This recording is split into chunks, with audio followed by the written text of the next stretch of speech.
திமுக அல்லது திமுக கூட்டணிக்கு எதிரான வாக்குகளை பலர் போட்டி போட்டு பிரிக்கிறார்கள், பங்கு போடுகிறார்கள். பொதுவாக திராவிட கட்சிகளுக்கு திமுக, அதிமுக ஆகிய இரு கட்சிகளுக்கு எதிரான ஒரு கருத்து இந்த அரசியல் களத்தில் நீண்ட காலமாக இருந்து வருகிறது.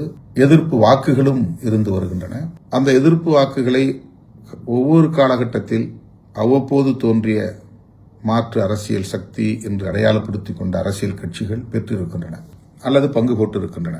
ஆகவே இந்த முறை திமுகவை எதிர்த்து அல்லது திமுக கூட்டணியை எதிர்த்து களத்திலே நிற்கும் அதிமுக தலைமையிலான கூட்டணி, விஜய் தலைமையிலான கட்சி, சீமான் தலைமையிலான கட்சி, இவர்கள் அத்தனை பேருக்குமே திமுக எதிர்ப்பு என்கிற ஒன்றுதான் பிரதானமான முதன்மையான அரசியல், அல்லது திமுக கூட்டணி எதிர்ப்பு என்பதுதான் முதன்மையான அரசியல்.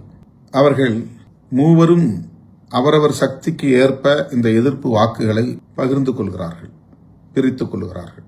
புதிதாக களம் காணுகிற தமிழக வெற்றி கழகம் திமுக, அதிமுக ஆகிய இரண்டு கட்சிகளுக்கும் எதிரான வாக்குகளை பெருவாரியாக பிரித்துக் கொள்ள இருக்கிறார்.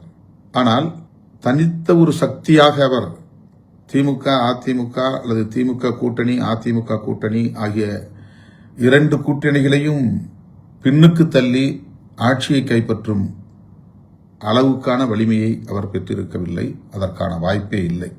ஆக எப்படி கணக்கு போட்டு பார்த்தாலும் திமுக வெற்றி பெறும், திமுக கூட்டணி வெற்றி பெறும் என்கிற போது நாம் போட்டியிடக்கூடிய 8 தொகுதிகளிலும் நாம் வெற்றி பெறுவதற்கான வாய்ப்பு மிக பிரகாசமாக இருக்கிறது என்று நான் நம்புகிறேன்.